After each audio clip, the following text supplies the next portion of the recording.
All right. Hi, guys. This is pod group number one coming at y'all with, our little podcast about the five bloods. Um, so we're going to be going in order with music, actors, editing, script, settings, and then psychological impact. And we're each going to say what we have to feel about each part. And we're just going to move from there. But to introduce myself, my name is RaaSia, and I'm a psych major from Texas. And then yeah, the next person can introduce themselves. Hey y'all, I'm Kayla Cash. I'm a senior civil engineering major from Jacksonville, Florida. Hey guys, I'm Kameron Sanders. I am a senior psychology major from San Diego, California. Hi, I'm Cayla Carroll. I'm a sophomore psych major from Boise. All right, great. So that was everybody. So to start off, we're going to be actually starting with Kameron with music. So yeah, so everybody cheer on Kameron. Woo! All right, let's go, Kameron. You got this. Okay. So for score-wise, the Five Bloods only served to add more to the emotional aspect and the environment of the movie when watching it.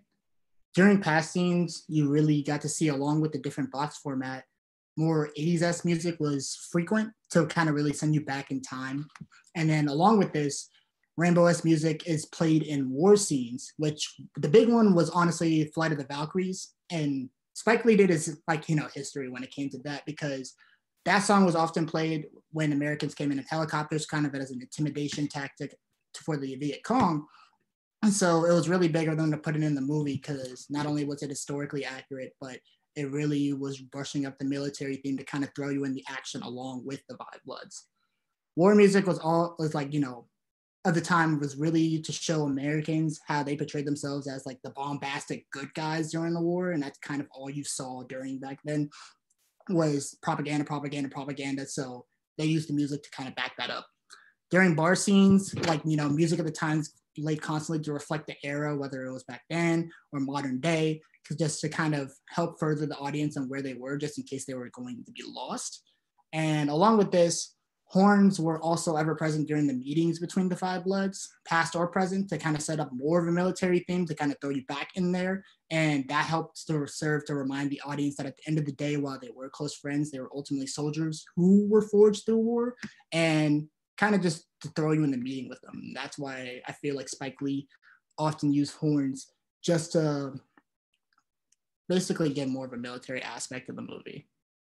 But while the movie was often laced with a bunch of sounds, Spike also used silence. Like, for example, whenever he wanted to build up dramatic tension or anything like that, such as Eddie's reveal that he was actually broke this entire time, or the pressure plate scene that he played no music, no horns, no 80s rock and roll. All it was just pure voices. And for a movie that had so much of a score, it was really, really out of place, but it was in place to kind of move the drama of the movie. And so finally, the movie opened with two speeches, which was Muhammad Ali, and it opened with Muhammad Ali and it ended with Dr. King. And I felt like that was to show how African Americans were part of the war, despite the way American history tries to diminish the roles that they played. Overall, the music was there to serve as either a guide for the audience if they got lost, and to add more of what was happening in the scene to make you feel like you were more part of the movie and more part of the time, that period that it was in.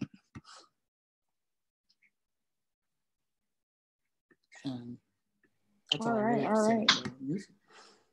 Okay, that was good. That was really good, Cameron. Does anybody have any other points for the music? Or I feel like Cameron did a really awesome job, honestly. Yeah, I agree. All right, cool. So now we can move on to the actors and casting. So Kayla, you got that one. Kayla Cash. Yeah. That one. Yeah, so I'll first start off by saying I like how he had notable actors in this film, all of the Five Bloods, really. But the glue, to all of the Five Bloods was Chadwick Boseman, honorable and notable actor in his time, rest in peace. And I also like to add that Spike Lee likes to like use the same characters within his films. So, for example, Delroy Lindo, who plays Paul in The Five Bloods, he also was in Crooklyn and Malcolm X, which are both Spike Lee films, as well as Isaiah Whitlock, who played Melvin. He was also in Black Klansman, which is another Spike Lee film. And with casting, I thought it was interesting how Spike Lee didn't cast any younger actors to play the four living bloods when they did flashbacks within the film during the Vietnam War.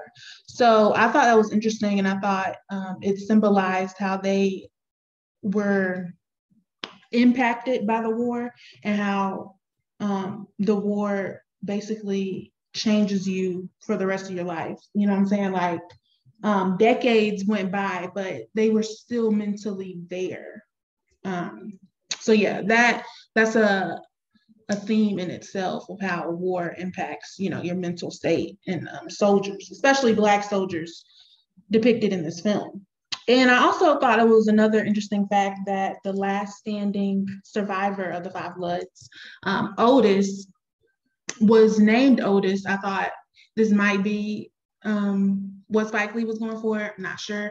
But Otis is also the name of the last surviving Temptations, which is a legendary R&B group, Motown Records. So yeah, I thought that was interesting. And yeah. Anybody else have anything to add about the actors and the casting? Do you guys feel like them Spike Lee casting Chadwick was almost like a way of saying goodbye to him as well? Like, because when I realized, I was just like, oh my goodness, like he actually died in real life. So do you feel like that was his way of, you know, saying goodbye? You know, to some aspect it is, but I know he also did another movie like after this. But I thought him playing this character like was very relevant in how like he was as a person and how he was, you know, playing any of his characters he's ever ever acted on in his movies.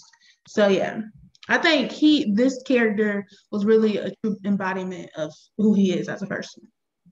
I actually 100% agree. I was about to say the same thing, because even like in superhero movies as Black Panther, he's like the person that wants peace, right? He wants to fight, but he wants to fight the right way and stuff like that.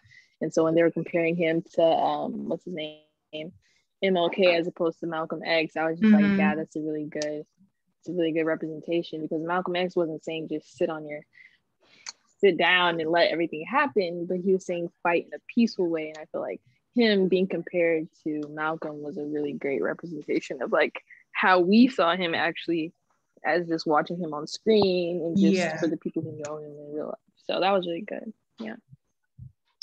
But all right, does anybody else have anything to say about the casting? No. If not, that is totally okay. All right, cool. So we're going to move on to the next one, which is editing and camera work. And if I'm correct, that's for Cayla Carroll. So whenever you're ready, Kayla, it's on you, man. Okay, so with the editing, I will say I think that the flashback scenes were very important because we weren't able to get a background story with the characters before. So it was really effective. Like they would use techniques and do like a heavier film grain and like darker shadows and contrast to give it like an old war footage. Whereas when it was like present day, for example, like in the beginning of the movie, it was very vibrant. Yeah, the light was really bright, and that's how you could tell it was present day. But also I would say it would get confusing, like especially in the beginning, how the scenes would like cut, like it would be like very like straightforward cuts and there wouldn't be a clear transition. I don't know if that was just me who noticed that, but yeah, like they will be like at a hotel, but then they will be like dancing like the next scene, and then it will go from like a flashback to like a war scene and then something else. So I just feel like the transitions were not as clear, especially because I noticed that this also goes with acting.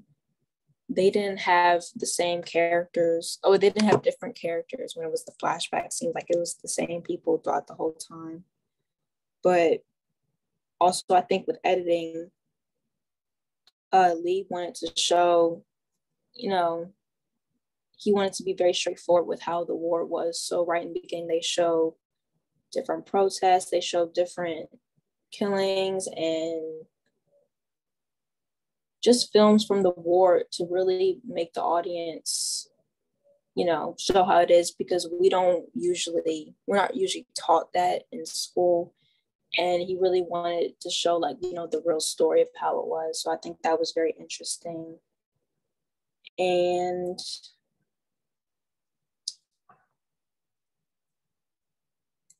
yeah, if anybody else wants to add something.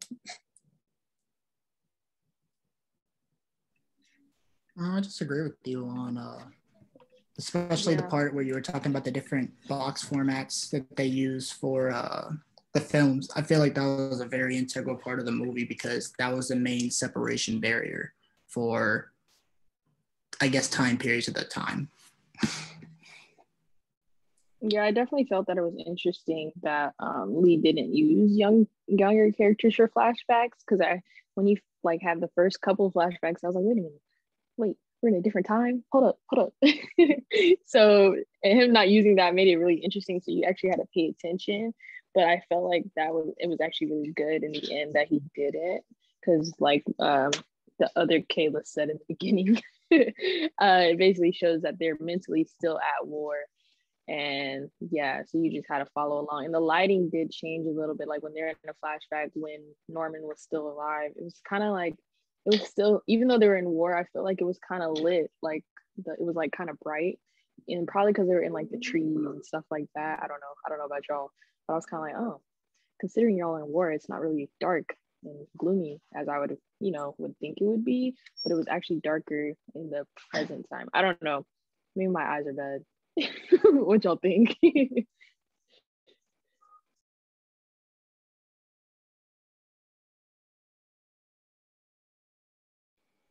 No, okay. Yeah, I agree with what you were saying. Okay, cool. All right, so it sounds like we're done with editing and camera work, and we get to move on to script. So I'm actually going to be doing the script one. So to roll right into it, I feel like one of the most important parts of the script is that there was a lot of like foreshadowing going on. Of course, there's a lot of going back and like looking back at the past, but there's foreshadowing as well. I don't know if you guys remember, and I forgot who it was, but they were talking about one of the people in war that jumped on one of the grenades to save the people around him. And then, as y'all know, at the end, when DeRoche, the Russian white man, just for clarification, he threw a grenade and he was gonna actually kill everybody else that was left, like David, the white girl, and everybody else. Then actually, it wasn't Otis. What was the other guy's name? Oh my goodness, I forgot his name. The bigger guy. Yeah, Melvin. Melvin. Yes, good job. Melvin actually jumped on the grenade and to save his teammate, not his teammates, but his Bloods. And it was actually, I was sad about it, but I wasn't surprised about it because it was something that they had mentioned earlier in the movie. And they were like, yeah, I would jump on a grenade for you guys. So when that happened, I was just like, wow, look at him foreshadowing and everything. Look at Lee, he knows what he's doing. And then, so yeah, that was my main point. Something else that really stood out to me was every time that Paul would have like one of his outbursts and stuff like that, he would talk about how he's like seeing ghosts or how he was closer to Norman than anybody else was. And at first I was like, this man is so selfish. Like they were all friends. Like, how are you just gonna say you're the better friend? Like I mattered more. But then when like the story kept continuing, I was like, there's something deeper. Like I was like, were they really brothers or something like that? And then when you find out that he accidentally did kill Norman and he never forgave himself for it, I was like, wow, like that's some deep stuff right there. Like, he's actually the reason why Norman is dead. So he's actually blaming himself, and he hasn't been able to get past the fact that, you know, his death was caused by him. So I felt like that was a very important thing, because throughout the story, it just kept building and building. And I was actually getting tired of Paul. I don't know about y'all. Paul was pissing me off. I was like, somebody kill this man. But yeah, so that was pretty interesting.